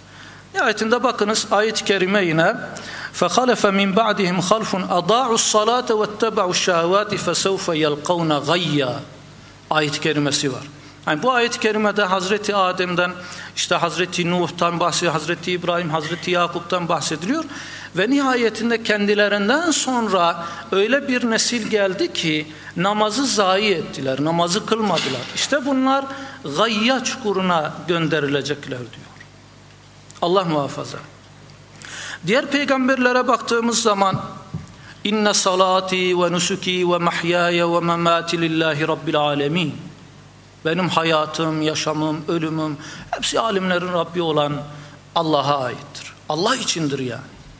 Yine Hazreti İbrahim Rabbi cealni mukimes salati ve min zürriyeti Rabbena ve tekabbel dua. Yani benim zürriyetimi namazı ikame edenlerden eyle. Zürriyetimden namazı ikame edenler var kıl, yarat diyor. Hazreti Lokman evladına ya buneyye akimis salah. Ey oğulcuğum, ey yavrucuğum namazı ikame et diye tavsiyelerde bulunuyor. Hazreti Musa'ya baktığımız zaman inneni anallahu la ilahe illa ana fa'budni ve akimis salate li zikri diyor. Allahu Teala evet ben Rabbul Alemin olan Allah'ım ve hemen devamında bana kulluk et ve namazı da ikame et. Bana kulluk et, yani beni Rab olarak tanı, iman et bana ve hemen kulluk vazifen olarak neyi? Namazı ikame et diyor. Hazreti İsa'ya baktığımız zaman ve cealeni mübareken eynema kunt, bitiriyorum hocam hemen 2 dakika. Ve avsani bis salati ve zekati ma dumtu hayya. Yine Hazreti İsa'nın dua mahiyetinde Kur'an-ı Kerim'de yer alan ifadesi. Efendimiz Aleyhisselatü Vesselam bir gün ashabına şöyle buyuruyor. Kapınızın önünde bir nehir geçse, siz de günde 5 vakit bu nehirden yıkansanız, üzerinizde herhangi bir kirlilik, bir necaset, herhangi bir şey kalır mı? Hayır ya Resulallah. Olmaz dediler, kalmaz dediler. İşte namaz da böyledir. Günde 5 vakit kıldığınız namaz sizi maddi ve manevi kötülüklerden, kirlerden alıkoyar, arındırır diye ferman buyuruyor. Evet, kişi 5 vakit namaz kıldığı zaman kendisini ilahi murakabede hisseder ve nihayetinde Allah'ın Hicr suresinde geçen ifadesiyle Hazreti Peygamber'e وَعْبُدْ رَبَّكَ حَتَّى يَأْتِيَكَ الْيَقِينَ sana yakin, ölüm gelinceye kadar Rabbine ibadet et, kulluk etmeye devam et fermanına biz de uyarak son nefesimize kadar ibadetle, itaatle Rabbimize kulluk vazifesini yerine getirmekle mükellefiz. Bu kulluk vazifesinin en ulvi noktası da biraz önce ifade ettiğim gibi namazdır. Günde 5 vakit namazla kişi miraca çıkar, Allah'ın huzuruna çıkar. Bu en yüce mertebedir. Namaz kılmayan ne olur peki? Namaz kılmayan ise yani ben Allah'ın huzuruna çıkamıyorum ya da Allah kendi huzuruna beni kabul etmiyor. Bana ne oluyor da Allah'ın beni huzuruna kabul etmeme noktasında bir cürüm, bir günah, bir suç işliyorum. İşte namaz kılan kişi Allah'ın huzuruna kabul ediliyor. Namaz kılmayan kişi de Allah'ın huzuruna kabul etmediği bedbaht birisidir. Rabbim hepimizi muhafaza eylesin. Dinlediğiniz için teşekkür ediyorum. Zamanınızı aldık, kıymetli vakitlerinizi ayırdınız. Rabbim hepinizden razı olsun inşallah. Sizlerden de razı olsun değerli hocam. Doçent Doktor Ekrem Uysal hocamız kısaca amellerin en ulvisi, en yücesi namazdır. İman azalarla, ibadetlerle ifade etmektir. Ameller imanı kuvvetlendiren unsurlardır. Namaz hemen hemen iman ile aynı şeyi ifade eder. Çeşitli alimlerin rivayetlerinden hareketle. Namaz ile sıkı bir ilişkisi vardır imanın. Müslüman ile müşriki ayıran en önemli unsur yine namazdır.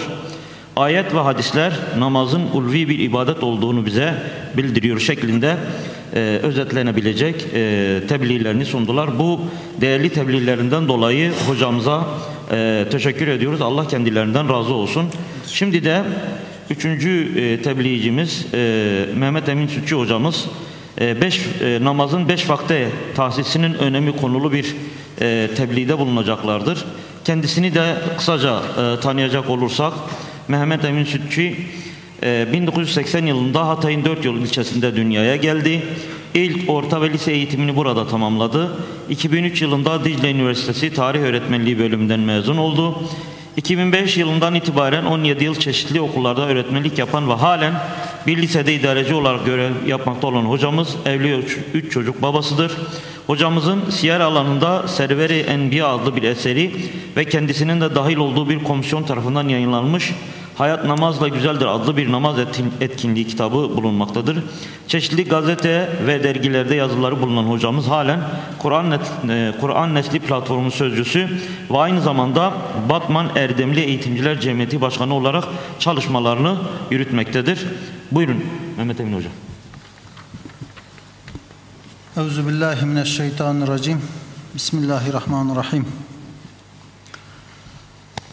Kıymetli misafirler, böyle ulvi bir gaye için bizleri burada bir araya toplayan Allah'a hamd ederek, o pak Resulüne, âline ve ashabına salat ve selam ederek sunumuma başlıyorum. Hocamın da dediği gibi sunumum namazın 5 vakte tahsisi ve bunun hikmeti üzerine olacaktır ama ben de sunumuma şöyle kısaca namazın bir tarifini ve namazın manasını ifade ederek başlamak istiyorum.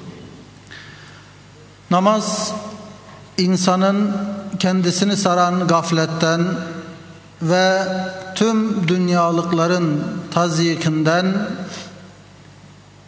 kendisini soyutlayarak, sıyırarak Cenab-ı Hakk'ın dergahında el bağlayıp onun yekün, o toplu nimetlerine karşı şükretmesi, hamd etmesi, ona istihane etmesidir. Yine namaz Allah'ın celal ve cemaline karşı rükû ile, secde ile karşılık vermesi, aczini izhar etmesi, onun sonsuz kemaline ve misilsiz cemaline karşı muhabbet ve mahviyetini, hayretini ilan etmesidir.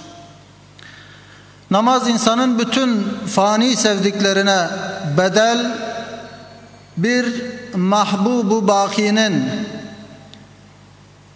bütün acizler karşısında dilencilik ettiği bütün acizlere karşı onlara bedel, bir kadir-i hakimin ve bütün titrediği muzırların, şerlilerin şerrinden bir hafız-ı rahimin dergahına iltica etmesidir, onun huzuruna çıkmasıdır. Bütün bunların üzerinde namazın en külli manası olarak şunu söyleyebiliriz: namaz Cenab-ı Hakk'ı tazim, tesbih ve şükürdür. Yani Cenab-ı Hakk'ın celaline karşı kavlen ve fiilen Sübhanallah, kemaline karşı Allahu Ekber ve cemaline karşı Elhamdülillah demektir. O halde böyle baktığımızda tesbih, tazim ve şükür namazın çekirdekleri hükmündedir. Namazın esas manası, ana gayesi bu 3 kelime etrafında toplanmaktadır. Madem namazın külli manası Cenab-ı Hakk'ı tesbih, tazim ve şükürdür, o zaman şunu söyleyebiliriz: yaratılış gayemiz namaz kılmaktır. Çünkü Allah, ben insanları ve cinleri ancak bana ibadet etsinler diye yarattım buyurmuş ve alimlerimiz bu ibadetten maksadın marifet olduğunu, yani onu tanımak, onu bilmek olduğunu söylemişler.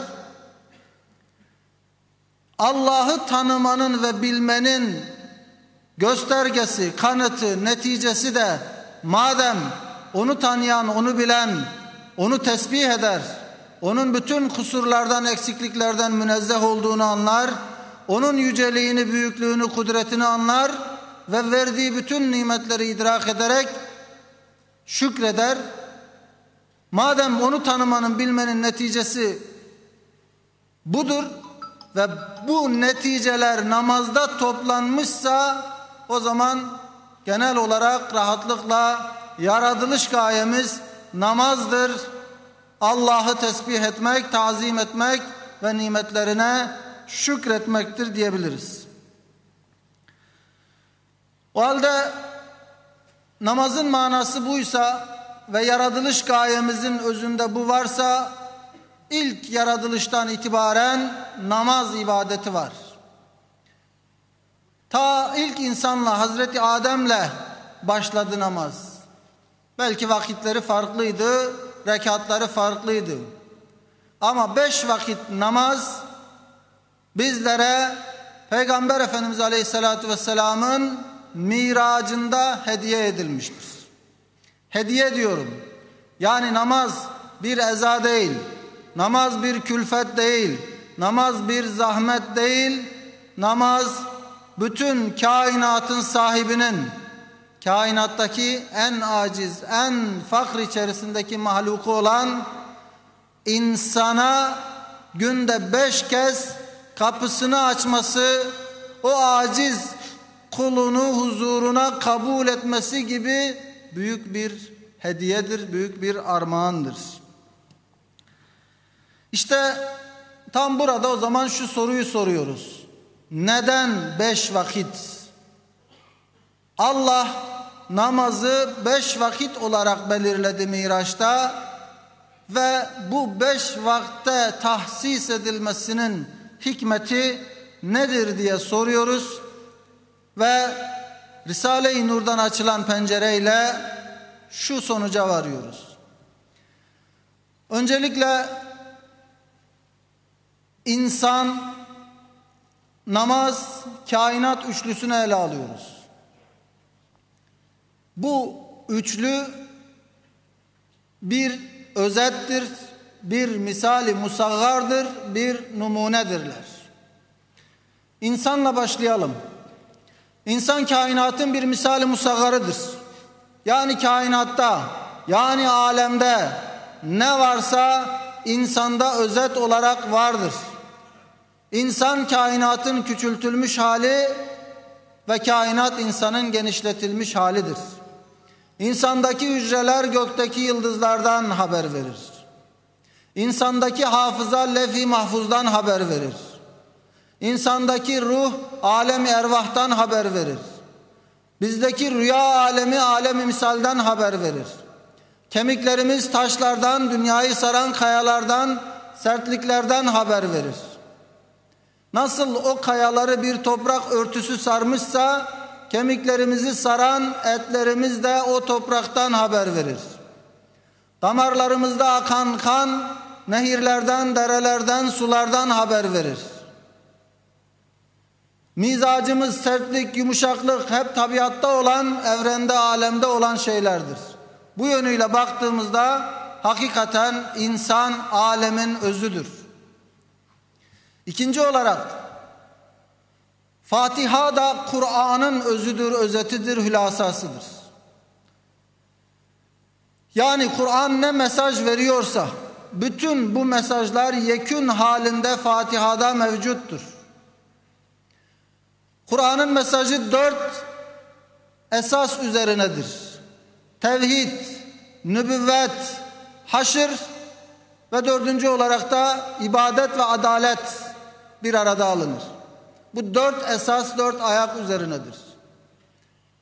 Dönüyoruz Fatiha'ya bakıyoruz. Elhamdülillah, lillah ile tevhide işaret var. Rabbül alemin ile bütün alemlerin onun terbiyesinden, onun hakimiyetinden geçtiğinin, tevhidin işareti var, özü var.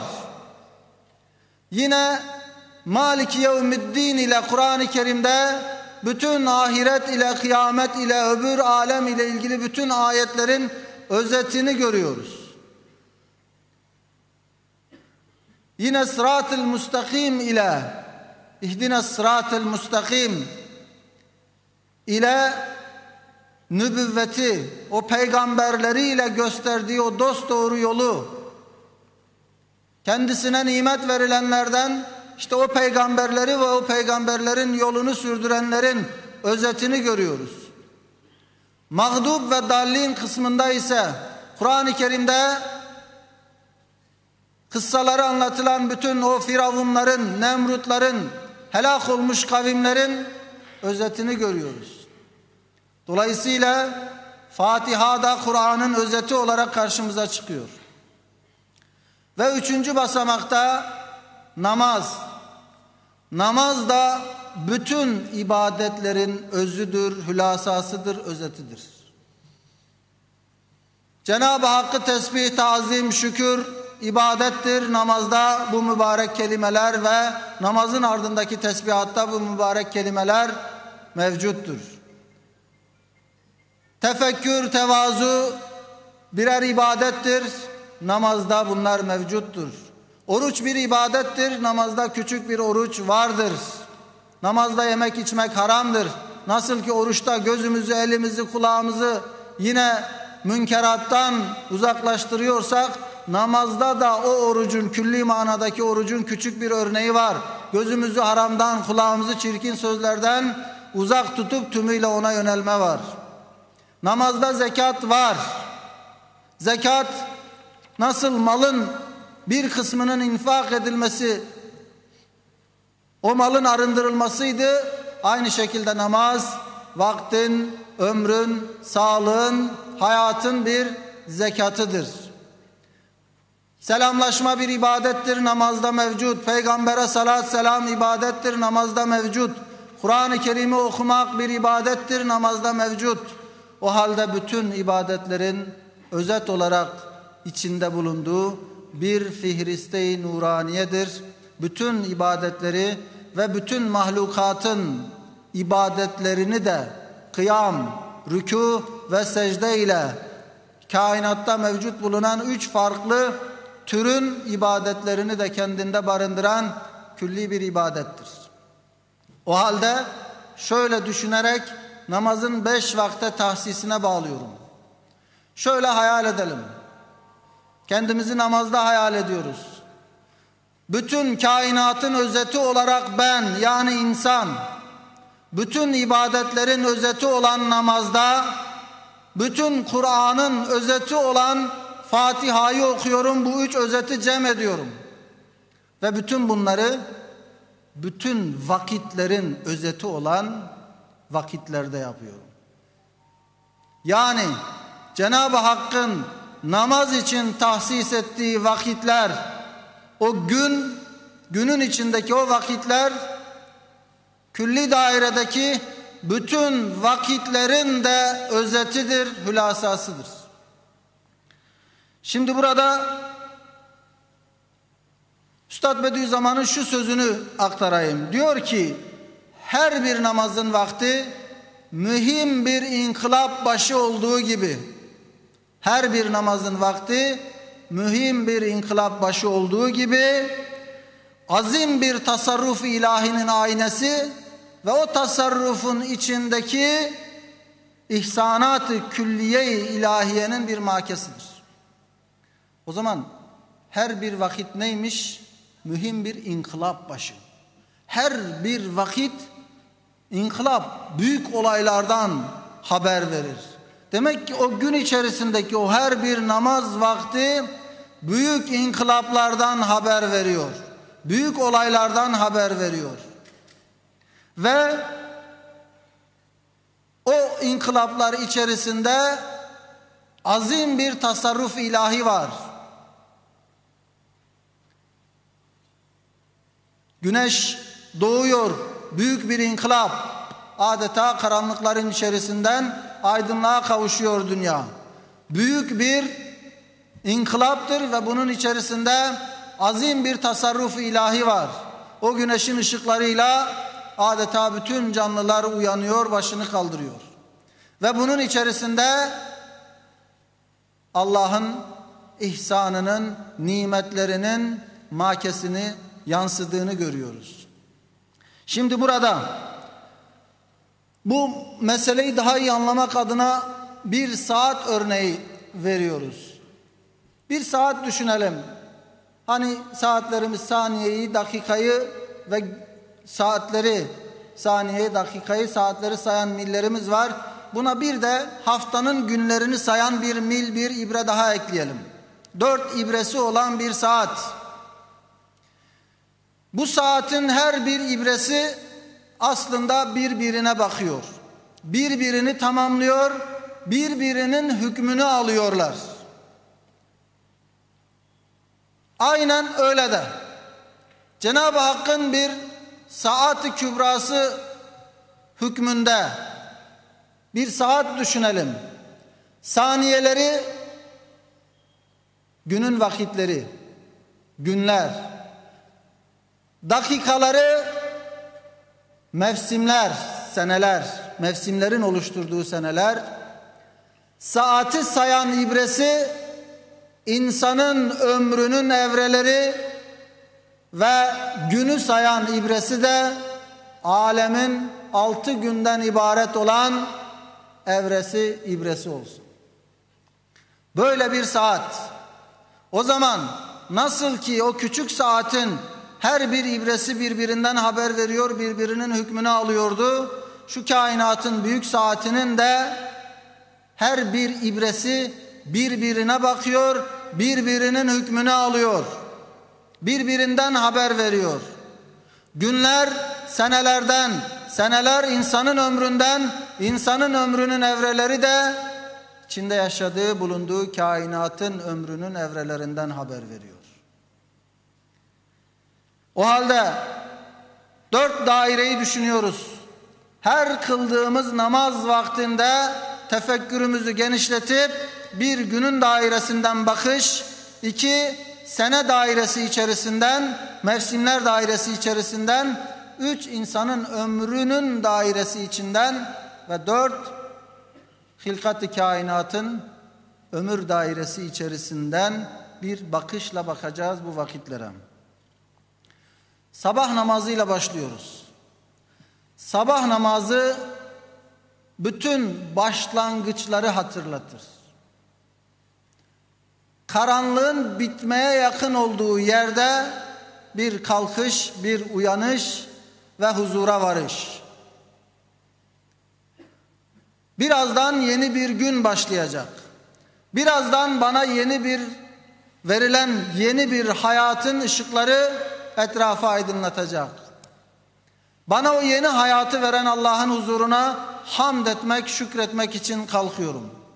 Ve o gün içerisinde beni bekleyen türlü türlü zahmetler, sıkıntılar, dertler var. O dertler karşısında daha başlarken onun kapısında istimdad ediyorum. Bugüne bakış. Hemen bir pencere daha açıyoruz. Nasıl ki o sabah ile uyanacağım, aynı şekilde senenin içerisine bir pencere açıp baharın evveline de bir bakış atıyorum. Benim sabah namazım sene içerisindeki mevsimlerden baharın evveline, gelişine işarettir.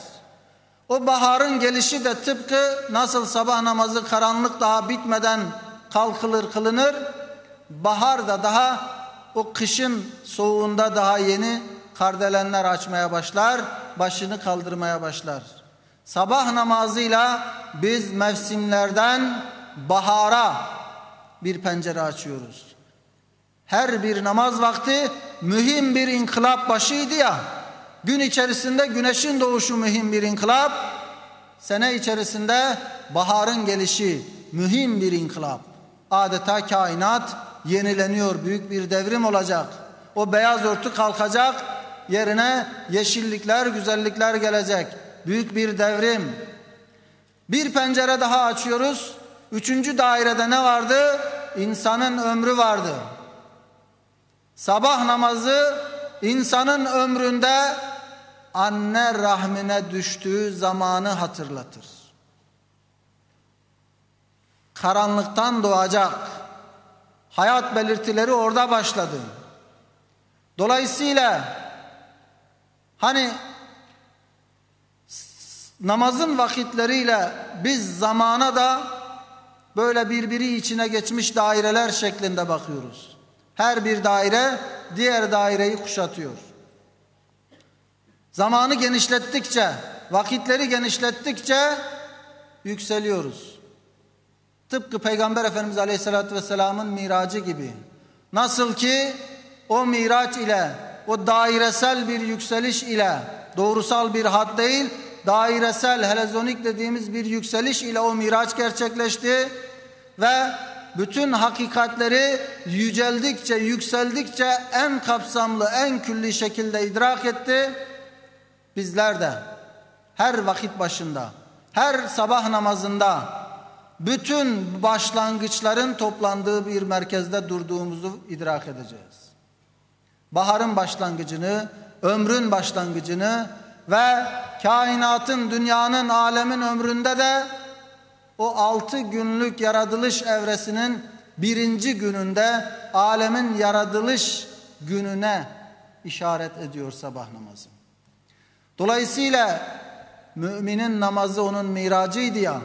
Nasıl ki Peygamber Aleyhisselatü Vesselam'ın miracı böyle külli bir bakış, külli bir tefekkür doğurdu.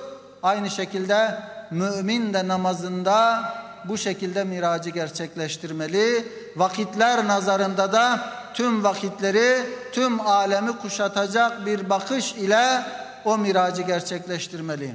Namazın manasındaki tesbih, tazim ve şükürde de miracı gerçekleştirmeli.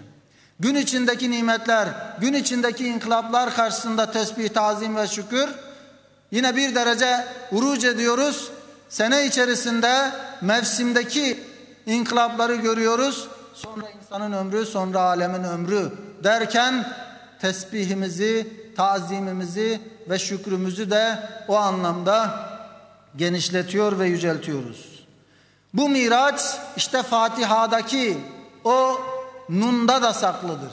İyyâke na'budu ve iyyâke nestaîn'de de saklıdır. Yani ancak sana ibadet ederiz, ancak senden yardım dileriz. Tek başıma dahi kılsam çoğul kullanıyorum. Çünkü kıldığım namazda sadece kendi ibadetimi değil, bütün alemin, bütün mevcudatın, bütün alemi İslam'ın ibadetine şahitlik ederek ibadet ediyorum. Sadece ben istemiyorum. Bütün mahlukatın, bütün evrenin, bütün var olmuş her şeyin aslında bir dua halinde, bir talep halinde olduğunu görerek Allah'tan istiyorum. Toparlayalım hocam. Namazı bu manada bitireceğim inşallah. Bu manada vakitleri görmemiz gerekiyor. Sonra öğle namazı. Öğle namazı biliyoruz güneşin en tepeye geldiği ve ışıklarının doğrudan vurduğu vakittir. Bütün kemalleri, mükemmellikleri hatırlatır. Yine o 4 pencereye bakıyoruz. Gün içerisinde güneş en zirveye erişmiştir. Mevsimlerden yaza işaret eder, Allah'ın nimetlerinin, meyvelerin, sebzelerin, yeşilliklerin en kemale erdiği dönemdir. İnsanın ömründe gençliğe işarettir. Bütün imkanlarının en zirveye erdiği döneme işarettir. Alemin ömründe insanın yaratıldığı döneme işarettir. Nasıl ki yazda meyveler bol olur, meyvesini verdiği zamana işaretti. Kainatın meyvesi de insandır. O zaman öğle namazı Hazreti Adem ile insanın yeryüzündeki hayatının başlangıcına işarettir. İkindi namazı kemalin bitip zevalin başladığı zamandır. Güneşin zevale yüz tutması gibi aynı şekilde bahar da zevale yüz tutuyor. Mevsimlerden sonbahara işaret var. İnsanın ihtiyarlığına işaret ediyor. İnsanın o kemal çağı yavaş yavaş sönmeye yüz tutuyor. Artık tıpkı o bahardaki yeşilliklerin sararıp solması gibi insanın da vücudu yavaş yavaş buruşmaya, eğilip bükülmeye, o imkanları yavaş yavaş elinden alınmaya başlıyor. İhtiyarlık çağına işarettir. Ve ikindi namazı alemin ömrü içerisinde Peygamber aleyhissalatü vesselamla başlayan ahir zamana işarettir. Kıyamete yakın olan o son ahir zaman dediğimiz döneme işarettir. Ve geliyoruz akşam namazına. Akşam namazı bitişi gösterir. Ölümü hatırlatır. Güneş batar, akşam olur, namaza dururuz. Aynı şekilde sonbahar biter, kış gelir. Baharın hükmü kalkmıştır artık. Mevsimlerden kışın başlangıcına, sonbaharın bitişine işarettir. İnsanın ömründe ölümüne işarettir. Ve kainatın evrelerinde de kıyamete işarettir. Dünyanın ölümüne işarettir. Akşam namazında aslında hepimiz İbrahimvari bir şekilde la uhibbul afilin deriz. Yani ben batıp gidenleri sevmem ve yüzümü baki olan Allah'a çeviriyorum diyoruz. Sonra yatsı namazı geliyor. Yatsı namazı ne zamandır? Artık akşam namazında gündüzden kalma emareler vardır. Şöyle lacivert mavimsi ışıklar vardır hala gündüzü hatırlatan.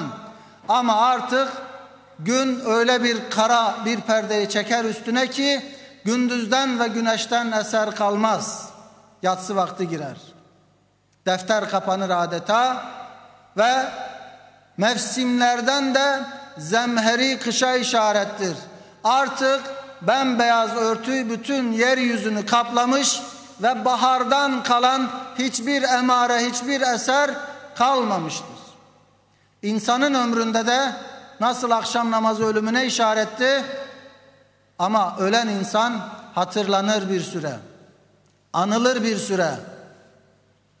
Belki mezarına ziyaretler gerçekleştirilir.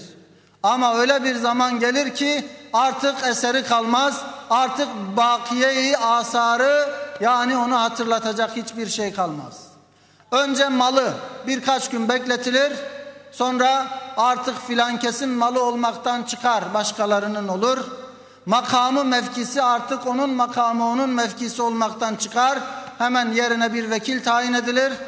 Kalır çocukları, hatırlarlar, anarlar belki. Onlar da gittikten sonra artık onu hatırlatacak hiçbir şey kalmaz. Şu anda salondakilerin belki yarısından fazlası dedesinin babasının ismini bilmez. Veya onun hayatıyla ilgili hiçbir fikre sahip değildir. İşte bu yatsı namazı insanın ömründe bakiye-i asarının kalmadığı, her şeyin setredilip örtüldüğü bir vakte işaret. Yani yatsı namazı aslında her şeyin setredildiği ve Allah'ın Settar isminin kendisini en ihtişamlı şekilde gösterdiği zamana işaret. Ve alemin ömründe de nasıl ki akşam kıyamete işaretti, ama o kıyametin bir enkazı var. Yatsı namazı işte o enkazdan, o dünyadan hiçbir eserin kalmadığı, o enkazın, o harabenin tamamen silinip temizlendiği vakte işarettir.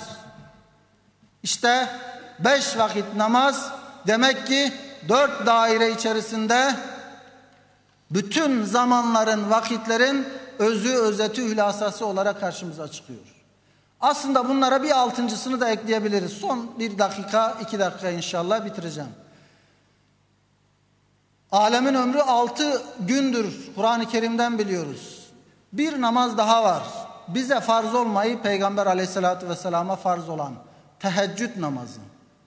İşte o namazda aslında berzah alemine, bizim ömrümüzdeki kabir alemine işarettir. İşte o kabirdeki nur bizim teheccüdlerde yakaladığımız frekanstır. Çünkü teheccüd vakti kabirden haber verir. O frekanslara en uygun ibadettir. O yüzden kabrine nur göndermek isteyen teheccüde kalkmalı. Bu yüzden teheccüdü tavsiye ediyor Peygamber aleyhissalatü vesselam. Sonuç olarak nasıl ki bir saatin ibreleri birbirine bakıyor, birbirinden haber veriyorsa aynı ustanın elinden çıkmıştır, aynı fabrikanın ürünüdür, eseridir diyorsak,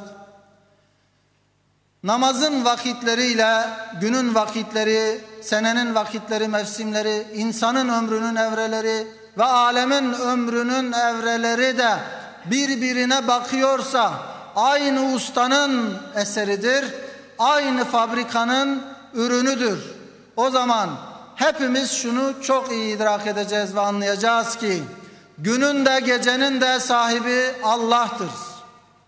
Mevsimlerin de senelerin de, anne rahminden başlayıp ta ölüme, kabir alemine kadar devam eden insan ömrünün de, ilk yaratıldığı günden ta kıyamete kadar devam eden alemin ömrünün de sahibi, maliki, hakimi Allah'tır ve Allah bu vakitlerle saltanatının mührünü, imzasını atmış ve bizlere böyle bir tefekkür ufkunu açmıştır. Allah cümlemizden razı olsun. Bu tefekkür, bu şuurla namaz kılanlardan eylesin. Allah cümlemizden razı olsun. Ve ahiru davanen elhamdülillahi rabbil alemin. Elhamdülillahi Rabbil Alemin diyoruz biz de. Mehmet Emin Sütçü hocamıza bu değerli sunumlarından dolayı kendisine teşekkür ediyoruz. Kısaca şöyle söylediler. Namaz insanın kendisini saran gafletten kurtuluştur. Yaratılış gayemiz belki de namaz kılmamızdır. Namaz Peygamber Efendimizin Miraç esnasında kendisine hediye edilmiştir. Yüce Allah namazı Miraç'ta 5 vakit olarak belirlemiştir, tayin etmiştir. Fatiha Kur'an-ı Kerim'in özüdür, hulasasıdır. Her bir namaz vaktinin başı aslında mühim bir inkılabın habercisidir. Sabah namazı bütün başlangıçları hatırlatmaktadır. Ve son olarak da kabrine nur göndermek isteyen teheccüde kalkmalıdır şeklinde özetleyebileceğimiz bir sunum gerçekleştirdiler. Allah-u Teala kendisinden razı olsun. Namaz sancıma ilaç, yanık yerime merhem, onsuz ebedi hayat benim olsun istemem diyor Necip Fazıl. Ve son olarak Mehmet Akif'e sormuşlar, bu ülkede ne zaman felah bulur, bu ülke ne zaman felah bulur diye cevap vermiş. Cuma namazına gelen cemaat sabah namazına geldiğinde bütün namazlara cuma namazı gibi gelmeyi nasip etsin. Birinci oturumumuz burada sona ermiştir. Katılımlarınızdan dolayı sizlere ve tebliğcilerimize teşekkür ediyoruz.